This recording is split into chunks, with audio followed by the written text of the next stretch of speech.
Some doors should never be opened. That's how the story begins. Not with a crime report, not with police sirens, but with a single line that still chills the few people who remember it. This isn't an internet ghost story. This isn't a campfire tale. This is something darker, something that appeared briefly on Reddit, terrified everyone who read it, and then vanished. So did the man who wrote it. We call him Darlus. That was his username, the only name we have left. His real name was never revealed. His last known words were a warning, a plea to strangers not to repeat his mistake. But who was Darlus? By all accounts, he was just an ordinary guy. A night owl, a tech enthusiast, the kind of person who would spend hours tinkering with privacy tools and writing about internet freedom. He wasn't a criminal. He wasn't reckless. But he was curious. And curiosity, as we know, is dangerous. Most of us stay on the safe side of the internet, the surface web. We scroll through social media, watch videos, check the news, maybe shop for a few things. Darlus wasn't satisfied with that. He wanted to know what lay beyond the surface.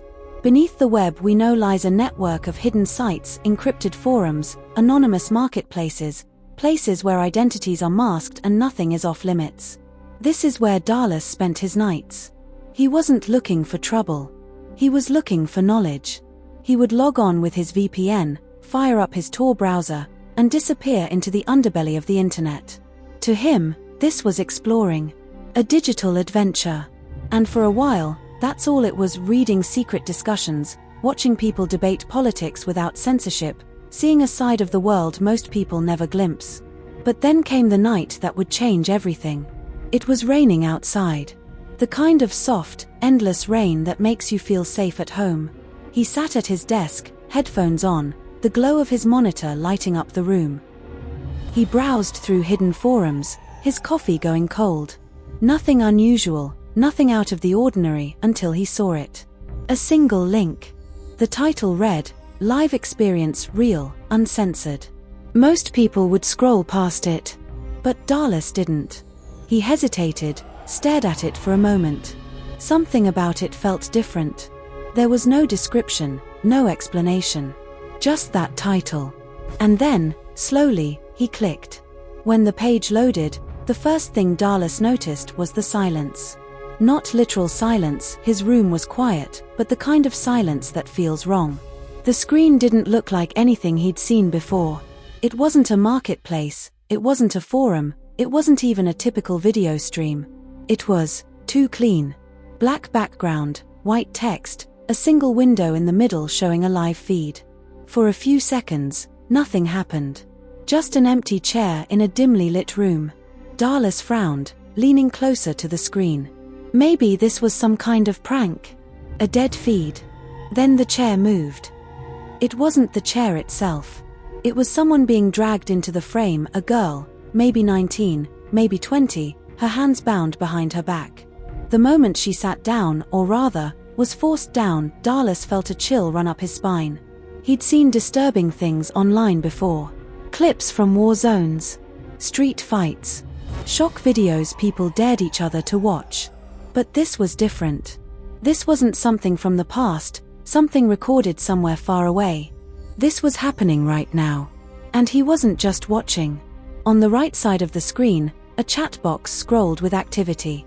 Lines of text, usernames that meant nothing, strings of numbers and letters, messages flying so fast he could barely keep up. At first, he didn't understand what they were saying. Then he saw the Bitcoin amounts.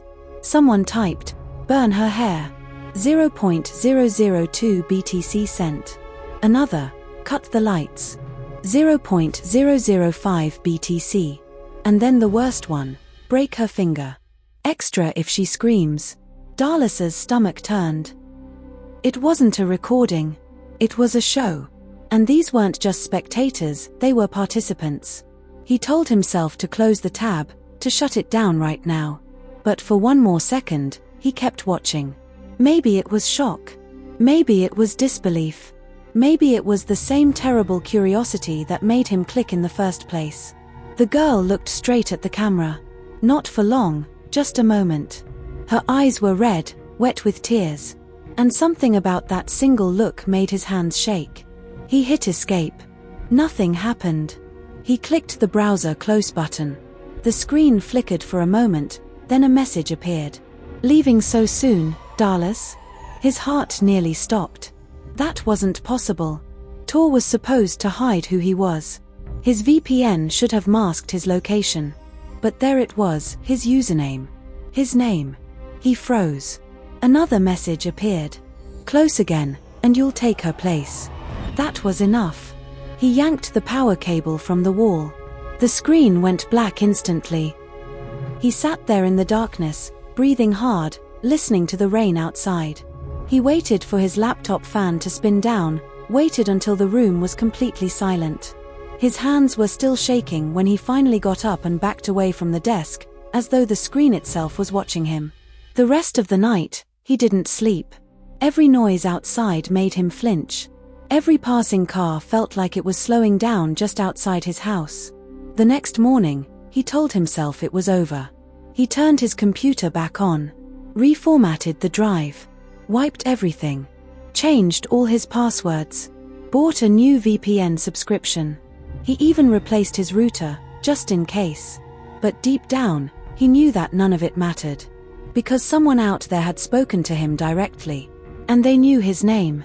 Days passed, and he tried to move on. He logged back onto Reddit, wrote a few posts about encryption, tried to pretend everything was normal. But every time he turned off the lights at night, the memory of that message came back. "Leaving so soon, Darlus?" Sometimes he thought he heard faint clicking sounds coming from his laptop even when it was shut down. Once, he woke up to find the screen on, the cursor blinking in the middle of the desktop. No windows open, no programs running, just the empty screen, as if something had been there and closed just before he saw it. His friends online noticed something was wrong. His usual humor was gone. His long, detailed threads became short, nervous replies. When people asked if he was okay, he said he was just busy. But the truth was, he had stopped sleeping. He kept the curtains drawn. He checked the locks twice before bed. Sometimes he would sit in the dark, staring at the faint glow of his router, wondering if someone, somewhere, was still connected to him. The worst part was not knowing if it was real. Maybe it had been some elaborate prank. Maybe his username on the screen was just a coincidence. Maybe it was a sick joke by whoever ran the stream. But then again, what if it wasn't? One night, just before shutting down his computer, he thought he saw something flash on his screen. Just one line of text, there for less than a second. "We see you." He told himself he was imagining things. Just stress, lack of sleep. But he unplugged the computer that night anyway. For the first time in years, Darlus started writing on paper. His passwords. His notes. Anything that mattered, he refused to store digitally. He didn't talk about what he had seen. Not to anyone. Not at first. But after 3 weeks, he broke. He sent a private message to another Reddit user he trusted. He didn't describe everything, just enough to explain why he'd been quiet. He said he'd seen something on the dark web. Something live. Something real. And what scared him most wasn't the girl in the chair. It was the message.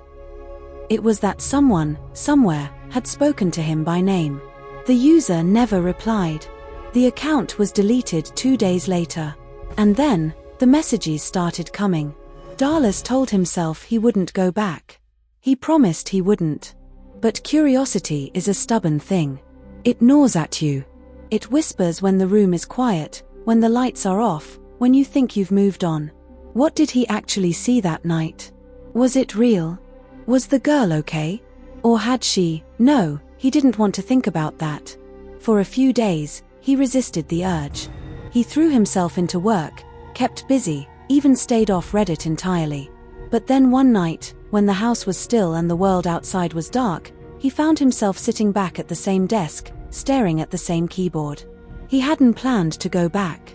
His hands almost moved on their own. The Tor browser icon glowed on his desktop. He hovered over it for what felt like an eternity. Then he clicked. The familiar onion network loaded slowly, every page taking its time. As if the web itself was warning him to stop. But he didn't stop. He moved through the hidden forums, scanning through pages and links until he found something familiar, not the same link as before, but something close. Something that felt like it was from the same world. When the page finally opened, his stomach dropped. It was the same kind of stream, same black background, same single feed, same chat box scrolling with activity. Only this time, the chair wasn't empty. The girl was already there. Her head was down, her face hidden behind her hair, her breathing quick and sharp. He wanted to look away, but he couldn't. The screen felt magnetic. He told himself this was research, that he needed to understand what this was, who was running it. But deep down, he knew that wasn't true. The chat box came alive again, lines of text flying by too fast to read, each one followed by a string of numbers and Bitcoin amounts. They weren't just talking, they were paying. And whatever they paid for, happened next. Someone wrote, "Turn up the lights."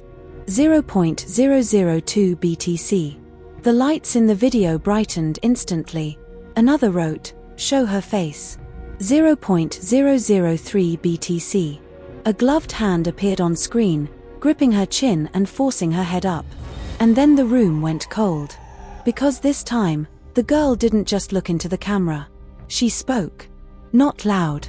Just a whisper. "Please." That was it. Just one word. But it hit Darlus like a punch in the chest. This wasn't a show. This wasn't fake. This was real. He moved his cursor toward the close button, but his hand was shaking so badly he missed it twice. Finally he clicked, desperate to get out. The screen froze for a split second. Then the message appeared. "Leaving so soon, Darlus?" He felt his heart stop. His blood ran cold. This time, he knew he hadn't imagined it. His VPN was on. His browser was routed through Tor. His username wasn't connected to anything outside of Reddit. And yet, there it was. He tried again to close it, slamming his mouse against the pad, clicking frantically. Another message popped up.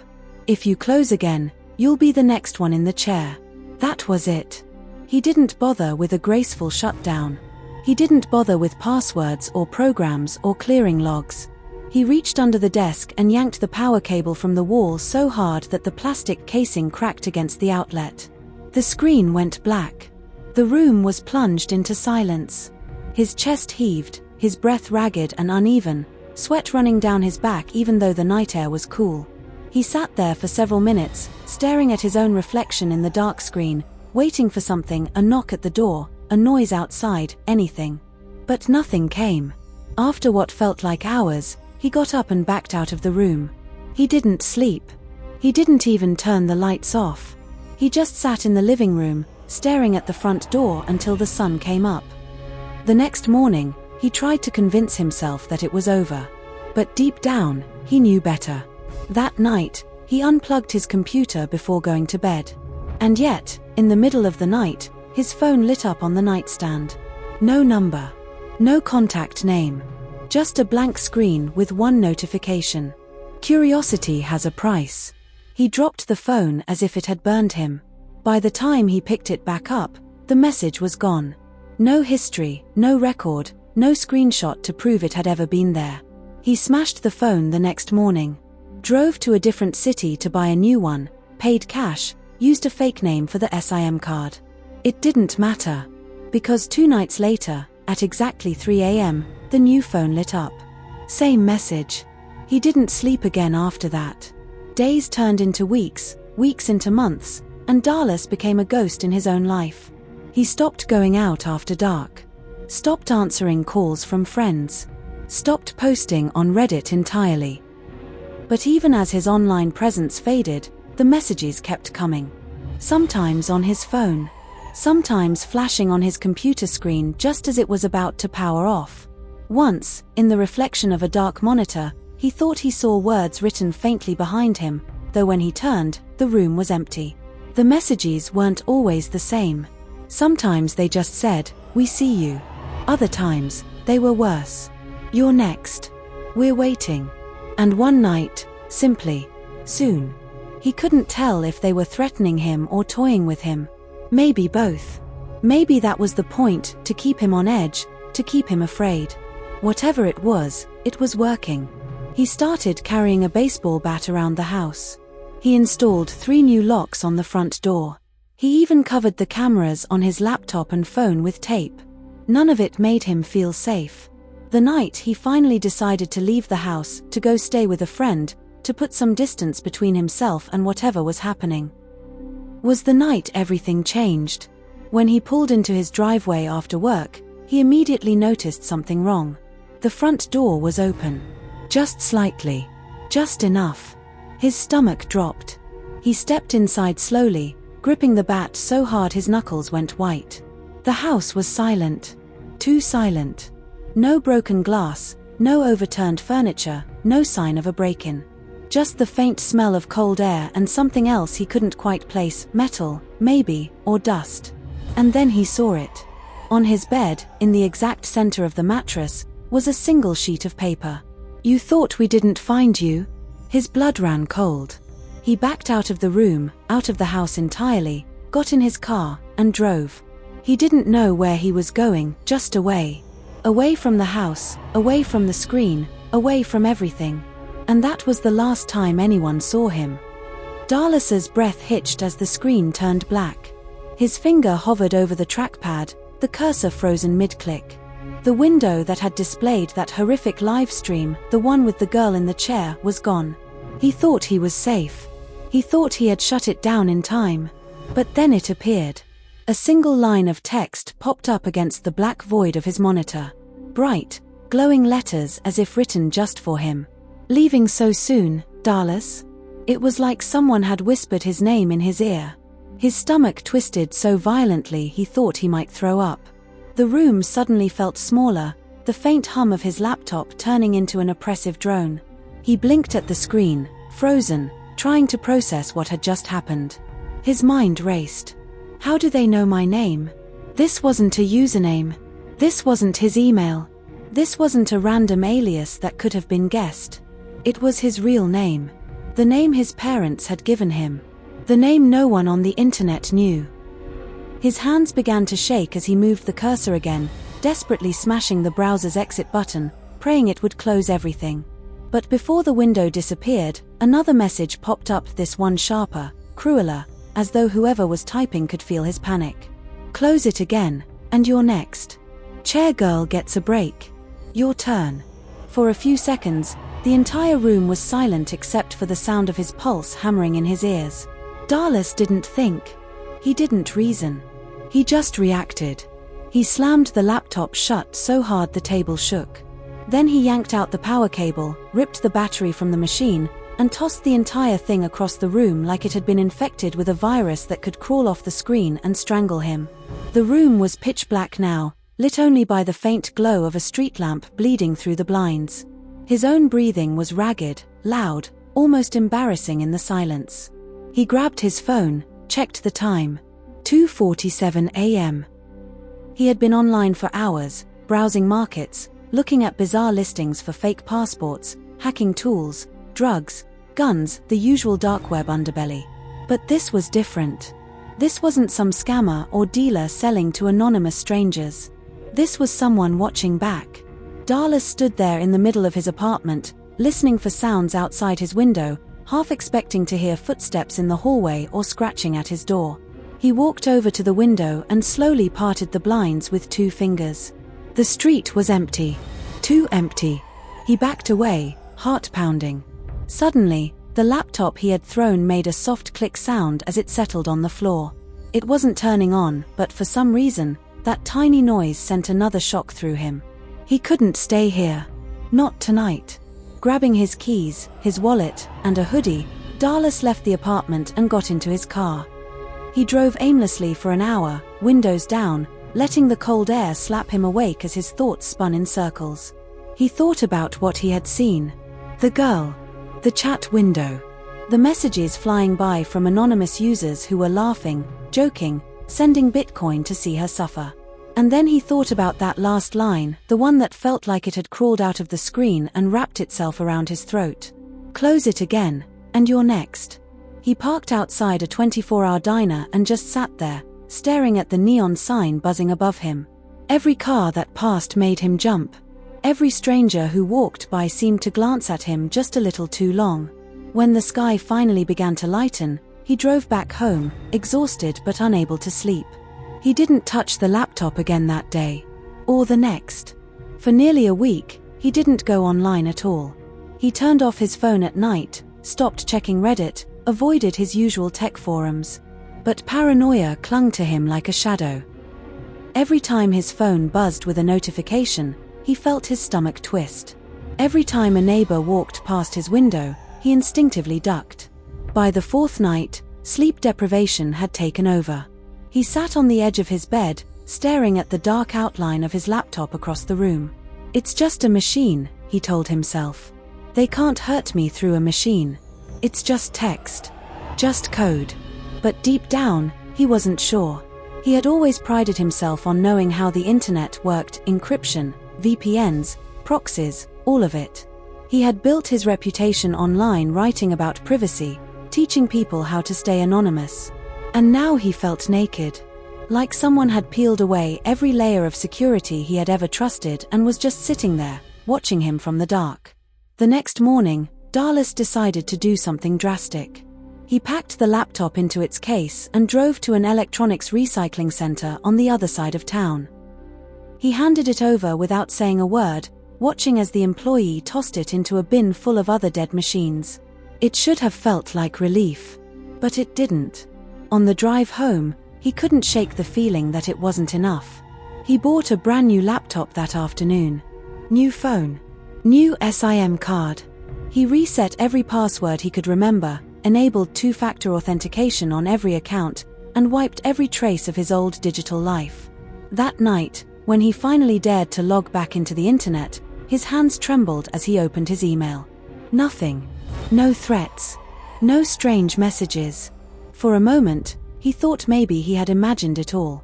But just as he was about to close the laptop and breathe easy for the first time in days, a single email appeared in his inbox. No subject line. No sender. Just one line of text inside. "We told you not to leave." The email haunted him. It wasn't loud, it wasn't angry, but it might as well have been a knife pressed against his throat. "We told you not to leave." 5 words that turned his apartment into a prison. He shut the laptop immediately, like a child pulling the covers over his head from a nightmare.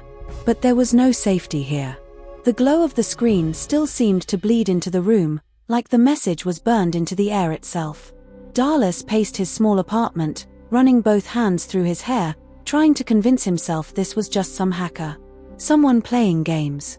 Maybe they had guessed his name from metadata. Maybe this was just a cruel joke. But every logical explanation crumbled as soon as he remembered the girl. The live stream.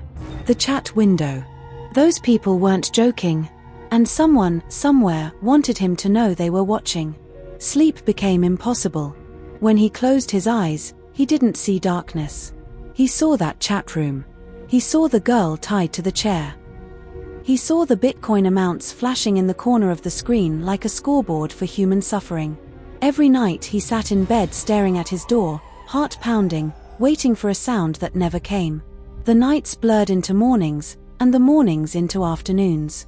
He started skipping work, ignoring calls from friends, telling them he wasn't feeling well. The truth was he couldn't bring himself to leave the apartment. He taped over his webcam. Then he unplugged the modem completely, shoving it into a drawer like it was a loaded weapon.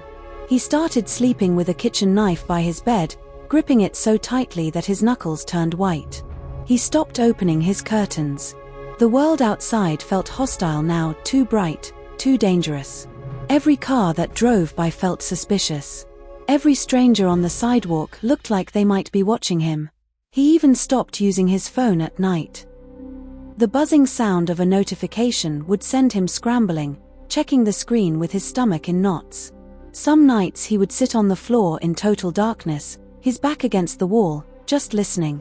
Listening for footsteps. Listening for breathing. Listening for anything that might prove he wasn't losing his mind. But the silence was almost worse. It made him wonder if that message, that single line of text, was just the beginning. And then the dreams started. Dreams where he was the one tied to the chair, hands bound behind his back, unable to scream. Dreams where the faceless chat users typed messages about what should happen to him next. Dreams where someone whispered in his ear that he had brought this on himself. He would wake up drenched in sweat, convinced for a few seconds that he was still inside that nightmare. One morning he found himself standing in the middle of his kitchen with no memory of how he got there. The stove was on, a pan heating until it smoked. He turned it off, breathing hard, realizing he hadn't cooked in days. He was unraveling. And whoever had sent that message, they had to know it. Because a week later, something happened that pushed him over the edge. He was coming home late from work, the first time he had dared to go back to the office. The night air was damp, heavy with the smell of rain. When he reached his building, he noticed something off. His front door was open. Not wide, just a sliver, like someone had left it cracked on purpose. His stomach dropped. He stood there on the sidewalk for a full minute, staring at that gap, frozen. He thought about calling the police. He thought about running. But something in him, maybe stubbornness, maybe stupidity, made him go inside. The apartment was quiet. Too quiet. He walked through the living room, checking every corner, every closet, every shadow. Nothing was out of place. Nothing was missing. Until he reached the bedroom. There, sitting neatly in the center of his bed, was a single piece of paper. On it, in handwriting that was too neat, too deliberate, were the words, "You thought we didn't find you?" His knees nearly gave out. He stumbled backward, dropping the paper like it had burned him. This wasn't just online anymore. Someone had been here. Someone had stood where he was standing right now. Someone had gotten close enough to his bed to leave a message that felt like a whisper in his ear. He backed out of the room, grabbed his car keys, and didn't stop driving until he was miles away. That night he slept in his car in the parking lot of a gas station, leaving the engine running so he could bolt at the first sign of trouble. In the morning, he returned home, but the apartment felt poisoned. He couldn't eat. Couldn't sit still. Couldn't think straight. Every knock on the neighbor's door made him flinch. Every creak of the floorboards made his pulse spike. He tried to go back online, searching for answers, for stories like his, for anyone who had seen what he had seen, but the forums where he used to spend hours now felt like hostile territory. He even considered posting about it anonymously, sharing what had happened to him. But every time he typed the words, his fingers would hover over the keyboard and freeze. What if they were watching? What if posting about it was exactly what they wanted him to do? Eventually, he slammed the laptop shut and shoved it into a drawer. He couldn't tell anyone. Not the police, not his friends, not even strangers online. Because this wasn't just some cyberstalker. This wasn't some prank. This was someone who had already been inside his home. And the worst part was, he had no idea what they wanted from him. 4 days, Darlus disappeared from the internet. His username, once a familiar sight on tech and privacy forums, went completely silent. No new threads, no late-night debates, no replies to the people who used to tag him for advice.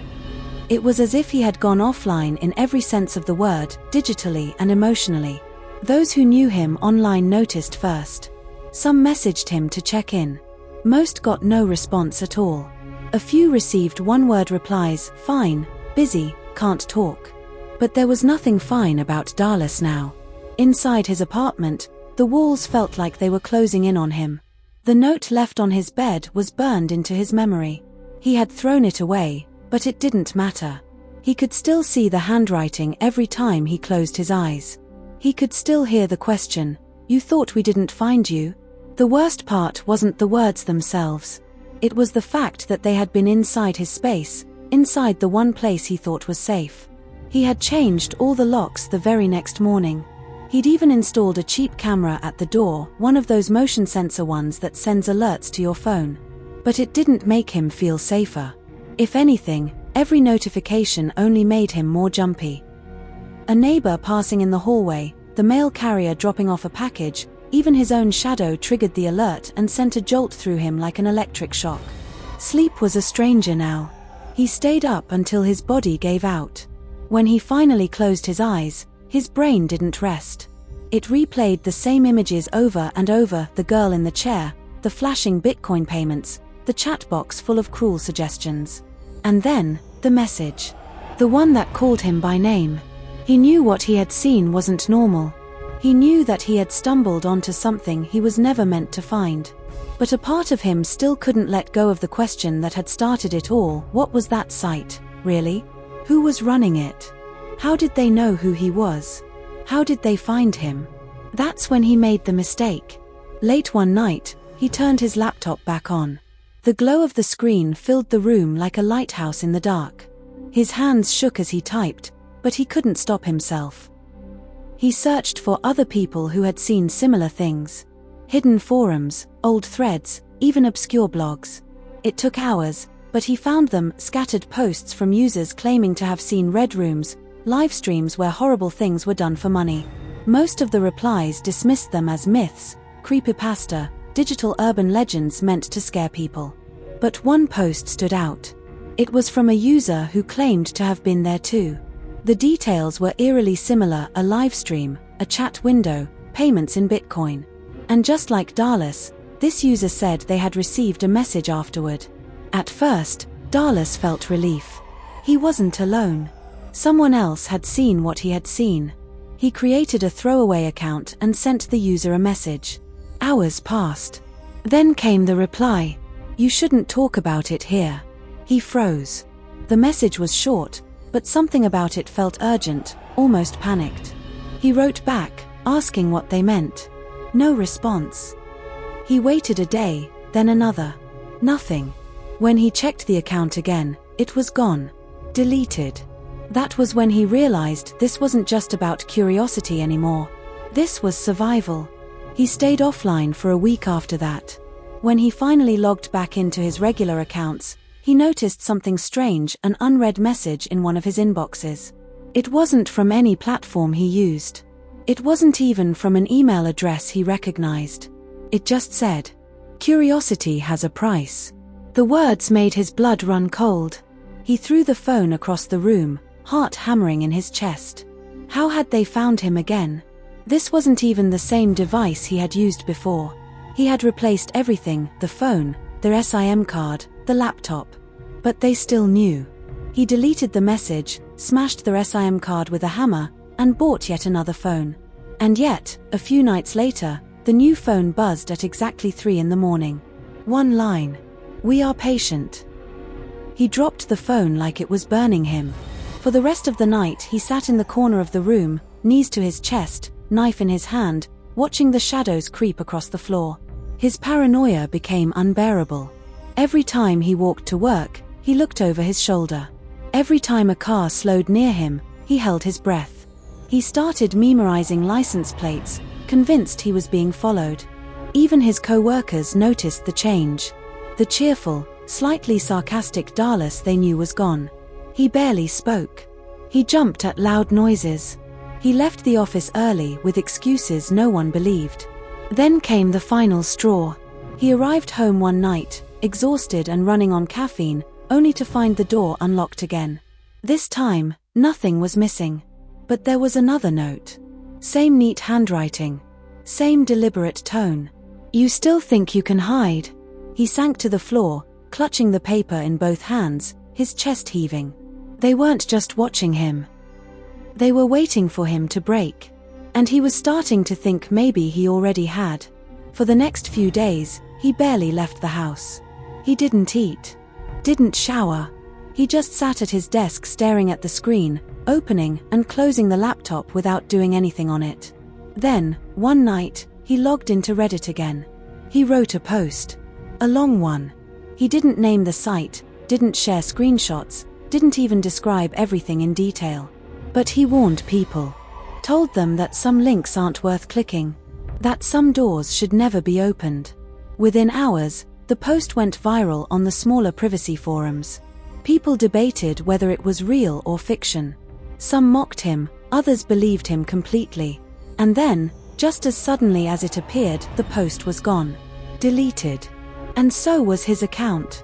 From that moment on, no one ever heard from Darlus again. After the Reddit post vanished, so did Darlus. For most people, that's where the story ends. A username disappearing isn't unusual. Accounts get deleted, people move on. But those who had followed his posts, who had exchanged messages with him, who had seen his words before they were scrubbed from the internet, knew something was wrong. This wasn't the kind of guy who just logged off forever. And somewhere, in the silence that followed, the messages started. They didn't come through Reddit.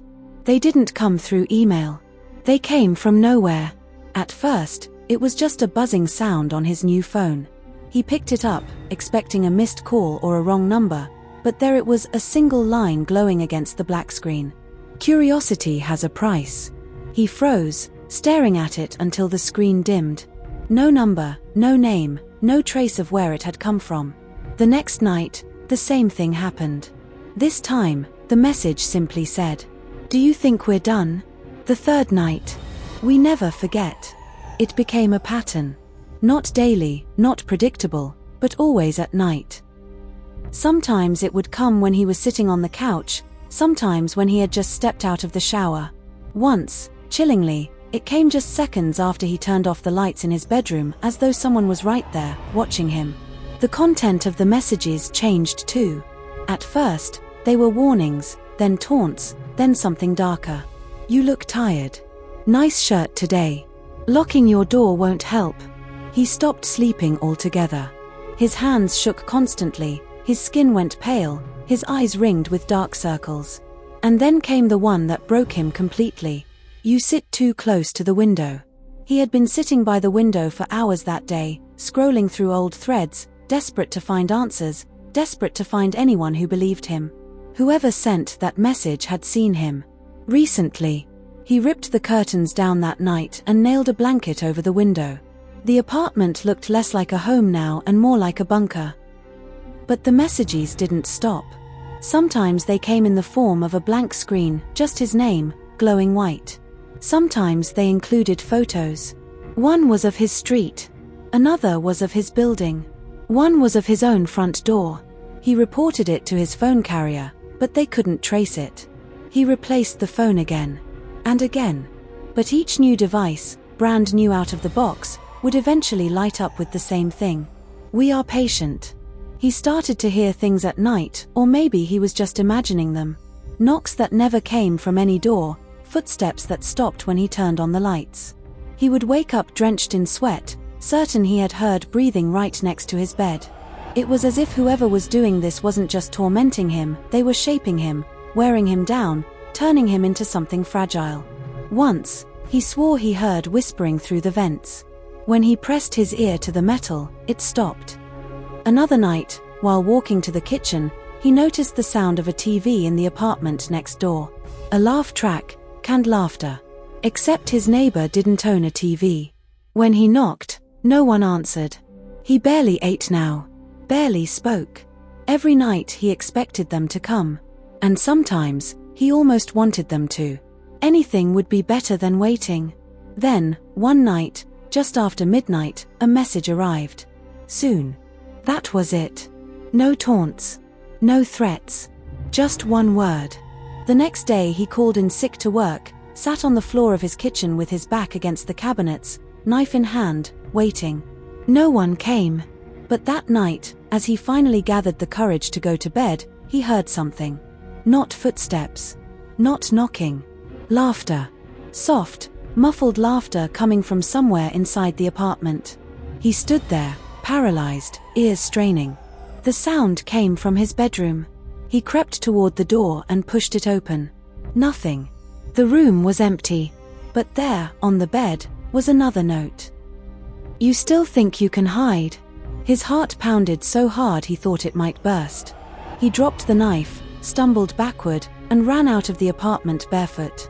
He drove for hours, just to feel distance between himself and that room.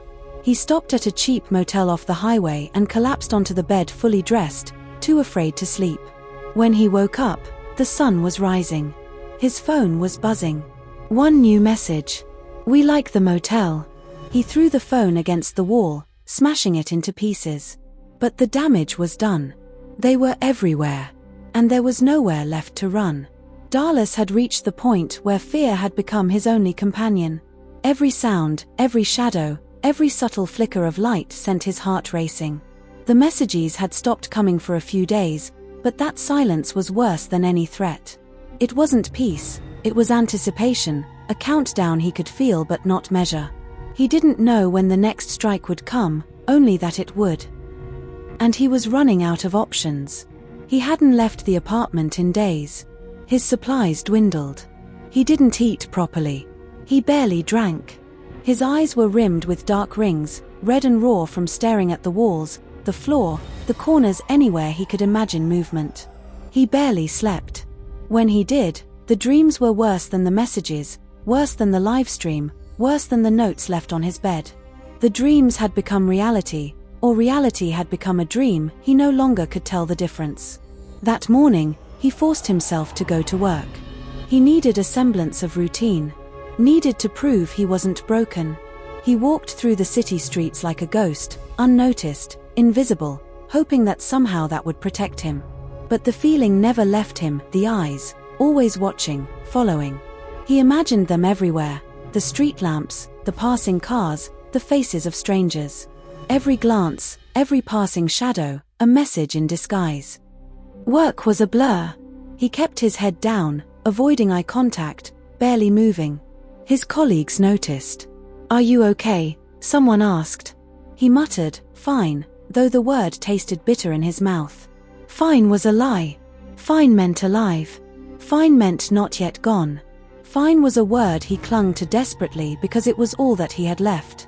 By evening, he forced himself to drive home. The streets felt unnaturally quiet, as if the city itself held its breath. Every few blocks, he checked the rearview mirror, imagining the black car, the silent van, the shadowy figure from his dreams. Every parked car looked like a threat. Every alleyway a trap. When he finally arrived at his building, he felt a twinge of unease he couldn't shake. The lobby looked normal. The elevator hummed as usual. He pressed the button for his floor, willing himself to act calm. But his palms were slick, his fingers trembling so much he had to brace them against the wall. Then he saw it. The door to his apartment was open. Just a crack, but enough to pierce his chest like a knife. A rational part of him screamed to run. Another part, a smaller, weaker part, forced him to check. He pushed the door gently, peering inside. Everything looked normal. His furniture, his desk, the couch. Nothing out of place. No broken glass. No sign of forced entry. But the air was different. Heavy. Expectant. Charged. He stepped inside slowly, almost holding his breath. He walked through the living room, checking every corner. The apartment seemed empty. Then he reached the bedroom. His stomach lurched. There, on the bed, was a single note. No one else was in the room. No shadows. No footprints. Nothing but the note. He picked it up. The paper was crisp, the handwriting perfectly neat, deliberate. He read it aloud, voice shaking. "You thought we didn't find you?" The words froze him in place. They had been here. They had walked in, unseen, left a message that chilled him to the bone, and left again. Darlus's knees buckled. He sank to the floor, pressing the note to his chest as if it could protect him from what came next. But deep down, he knew nothing could. He wanted to scream. He wanted to call someone, anyone. But he didn't. He knew there was no one who could help. He had been alone in this from the start, and he would remain alone. The night stretched on. He didn't sleep. He didn't eat. He barely moved. He just sat in the corner of the bedroom, eyes locked on the door, expecting the next message, the next threat, the next appearance of the faceless figure that had been stalking him for weeks. Morning came. Light spilled into the apartment through the blinds. He still hadn't moved. He didn't even reach for the phone. The silence was oppressive, heavy, suffocating. By afternoon, he realized he had to do something. Anything. He couldn't stay here forever. He decided to leave the apartment for a short walk. Just a block. Just to stretch. Just to remind himself he was still alive. He walked slowly, keeping his head down. Every step felt monitored. Every car passing by seemed to slow just to watch him. Every person on the sidewalk seemed to glance in his direction, just enough to make him jump. He returned home after only 10 minutes, heart racing, convinced someone had followed him the entire time. But nothing had happened. Still, when he entered his apartment, a sense of dread enveloped him. The bed was empty, the note still on it, untouched. The apartment was quiet, but he felt eyes on him. He felt that presence again, that silent, patient watcher. Days passed like this. He stopped leaving the apartment altogether. His friends called. He didn't answer. His family tried to reach him. He ignored them. Every knock at the door made him flinch. Every sound, the hum of the refrigerator, the creak of the floorboards, the distant sirens, felt amplified, threatening. And then, one evening, something shifted. He returned home from work, a rare day. He had forced himself out of the apartment, and the door was slightly ajar again. Not wide, not enough to force it open, just a crack. He froze. His heart skipped. Every instinct screamed at him to run. But curiosity, that same fatal curiosity that had started all of this, pushed him forward. He stepped inside, slowly, silently. The apartment looked untouched. The air smelled the same. The furniture was in place. Then he walked into the bedroom. And there, on the bed, was nothing. No note. No one. No sign of anyone having been there. The room was exactly as he had left it that morning. But Darlus didn't feel relief. Relief wasn't possible anymore. Instead, he felt pulled. As though the air itself had a weight that dragged him somewhere he couldn't see. He stepped closer to the bed. The blankets were perfectly straight. No wrinkles. No disturbance. And yet, he felt it, a presence. A heat. A whisper brushing past his ear. He spun around, knife in hand, eyes wide. Nothing. Then he noticed the window slightly ajar. He didn't remember opening it. He didn't remember leaving it that way. A chill crept in, crawling along his spine. And then, as the sun dipped below the horizon, as shadows crept along the walls, Darlus understood. This wasn't a threat anymore. This wasn't a warning. This was inevitable. He backed away from the bed, toward the door, but his legs gave out. The presence in the room seemed to fill every corner, press against him from all directions. The knife fell from his hand. And then, nothing. When neighbors saw the apartment the next day, the door was locked from the inside. Inside, the lights were off. Furniture in place. But Darlus? Gone. His laptop, his phone, all of his possessions remained. His bed was untouched. But he had vanished without a trace. No one had seen him leave. No one had seen him enter. There was no struggle, no sign of kidnapping. Just a single, empty apartment. Weeks later, a few people found traces of his online activity, old posts, old messages, but nothing recent. His Reddit account had been deleted. His email accounts deactivated. Social media wiped. It was as if he had never existed. And yet, for those who had followed his story, for those who had read his warnings, the feeling remained. That chilling sense that somewhere, somehow, someone had finally claimed him. Somewhere, the shadow that had whispered through his messages, that had taunted him, that had been patient, was waiting. Watching. And the last words he had ever left online, in that cryptic Reddit post, echoed like a warning for anyone who dared follow in his footsteps. Don't click random links. Some doors can never be closed. No one knows where Darlus went. Some say he ran. Some say he was taken. Some say he vanished into the same digital nightmare he had once glimpsed, becoming a part of it forever. For the audience, the truth doesn't matter. What matters is the warning, the fear, the feeling that curiosity, unchecked, relentless curiosity, can be the very thing that destroys you. And for those who linger on dark corners of the web, Darlus's story lives on. A story of caution, of horror, and of a mind pushed to the edge by forces unseen. Even now, if you are listening, if you are reading, if you have ever clicked without thinking, remember him. Remember what happened to the man who opened a door he shouldn't have. Because some doors never close.